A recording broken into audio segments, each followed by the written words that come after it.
Olá, amigos e membros do canal Redemptores Maata. Sejam muito bem-vindos. Quem está chegando pela primeira vez aqui, sinta-se acolhido com muita alegria. É muito bom estar junto com todos vocês. Pedimos que não se esqueçam de se inscrever e de clicar o seu joinha para ajudar o nosso canal. Nesta série, que denominamos de Pensando sobre a Vida de Cristo, estamos considerando alguns aspectos mais importantes e conhecidos da vida de Jesus, especialmente de sua infância, que o tornam único na história e confirmam como é o Filho Divino, o Homem-Deus. No último vídeo, refletimos sobre a apresentação de Jesus no templo. Ali ouvimos o profeta Simeão prever que o divino menino seria uma luz para as nações. Antes disso, as nações, que era o modo de os israelitas falarem dos gentios, já estavam em movimento. Alguns cientistas do Oriente eram portadores de um conhecimento religioso e filosófico bem desenvolvido. Nós os conhecemos como os Reis Magos. Suetônio, escritor latino, ao narrar a vida de Vespasiano, dá conta da tradição romana sobre haver em todo o Oriente uma antiga e constante crença de que viria da Judéia o mestre e soberano do mundo.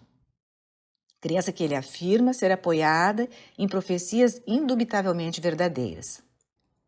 Na Bíblia, há uma palavra atribuída ao profeta pagão Balaão, uma figura histórica, que aparece em uma inscrição descoberta fora da Bíblia, em 1967, na Transjordânia. Essa inscrição trata de Balaão, filho de Beor, vidente de divindades primitivas. Um vidente a quem se atribuem vaticínios de fortuna e de desgraça.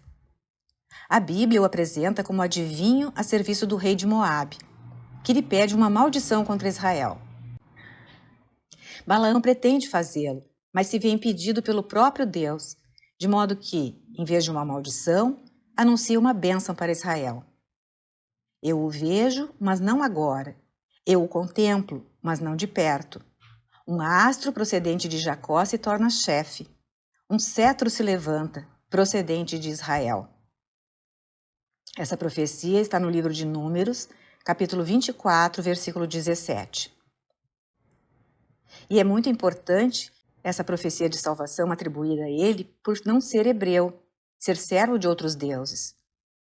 Portanto, tratava-se de uma promessa que era conhecida também fora de Israel.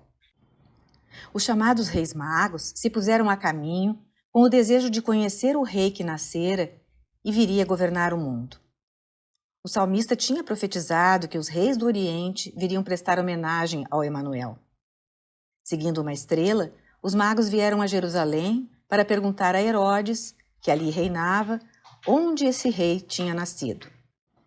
Mateus, no capítulo 2, versículos 1 e 2 do seu evangelho, conta assim: Eis que homens sábios do Oriente apareceram em Jerusalém e perguntaram: Onde está o rei dos judeus que acaba de nascer?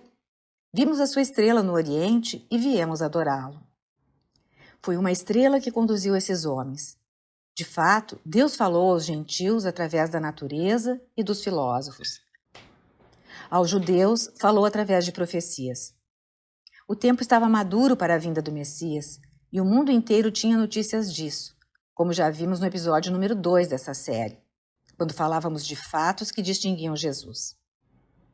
Esses reis magos representam o povo, as civilizações, as culturas e as religiões que estão no caminho para Deus, em busca de seu reino de paz, justiça, verdade e liberdade.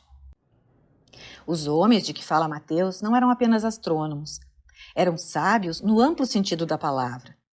Iam além deles próprios, numa dinâmica que é busca da verdade, busca do verdadeiro Deus, uma dinâmica que é intrínseca à religião. De certo modo, se encontram na esteira de Abraão, que parte após ser chamado por Deus. Os sábios do Oriente constituem um início, representam o encaminhar-se da humanidade para Cristo. Inauguram uma procissão que percorre a história inteira. A sua ciência das estrelas os guiou até a estrela que emergiu de Israel. Com efeito, acredita-se que a grande conjunção dos planetas Júpiter e Saturno, nos anos 7 a 6 a.C., fato que parece ter sido confirmado, podia orientar astrônomos do ambiente cultural babilônico-persa para o país de Judá, para um rei dos judeus, a quem vagamente desejavam. Embora viessem de uma terra em que se adoravam as estrelas, aqueles magos, provavelmente astrônomos, renunciaram à religião idólatra, pois se prostraram, caíram de joelhos e adoraram aquele que fez as estrelas e todas as coisas.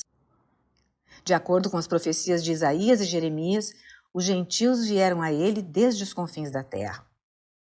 Isaías havia profetizado: serás invadida por uma multidão de camelos, pelos dromedários de Madiã e de Efá.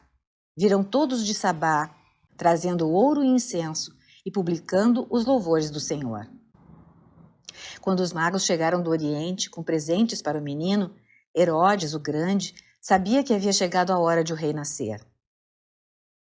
Fora tão claramente anunciado aos judeus e pulsava vagamente nas aspirações dos gentios. Mas, como todos os homens de mente carnal, mundana, faltava-lhe o sentido espiritual, e por isso acreditava que esse rei seria um rei político. Ele pesquisou para descobrir onde fora dito que Cristo nasceria. Os príncipes dos sacerdotes e chefes do povo lhe responderam com a profecia de Miqueias, capítulo 5, verso 1.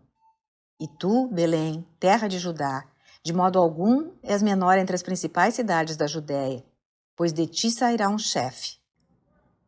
E complementaram com o segundo livro de Samuel, capítulo 5, verso 2, que apacentará Israel, o meu povo. Em Jerusalém, a estrela tinha desaparecido por completo. Depois do encontro dos magos com a palavra da Escritura, esse texto de Miqueias e de Samuel, a estrela resplandeceu de novo para eles. A criação, interpretada pela Escritura, volta a falar ao homem. Mateus descreve a reação dos magos. Revendo a estrela, alegraram-se. É a alegria do homem que é atingido no coração pela luz de Deus e pode ver realizada a sua esperança.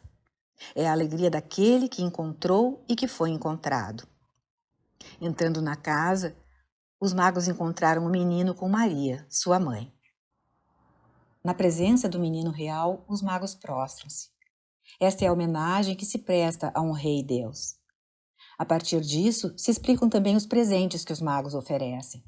Não são presentes práticos, que pudessem talvez se revelar úteis naquele momento para a Sagrada Família. São dons que exprimem o mesmo que o prostrar-se. São um reconhecimento da dignidade real daquele a quem são oferecidos. Ouro e incenso aparecem mencionados também em Isaías 60, verso 6, como presentes de homenagem que devem ser oferecidos pelos povos ao Deus de Israel. Nos três presentes, a tradição da Igreja viu, com algumas variações, representados três aspectos do mistério de Cristo.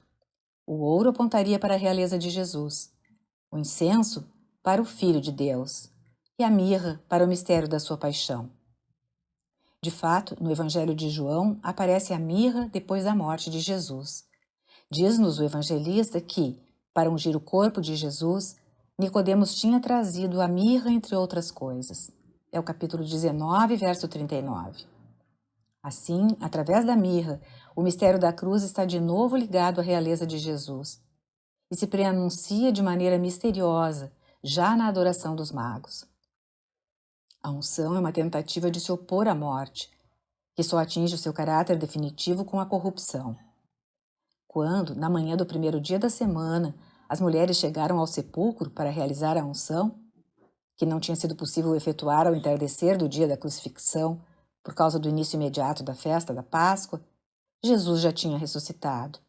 Já não havia necessidade da mirra como instrumento contra a morte, porque a própria vida de Deus vencera a morte. A manjedoura e a cruz. Em ambas havia mirra. Obrigada por ter acompanhado essa postagem.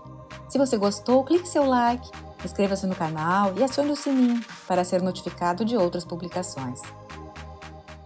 Não deixe de conferir as nossas playlists, feitas com muito cuidado para cada um de nossos visitantes e membros. Esperamos poder contribuir de alguma forma para o crescimento espiritual de todos os que nos visitam.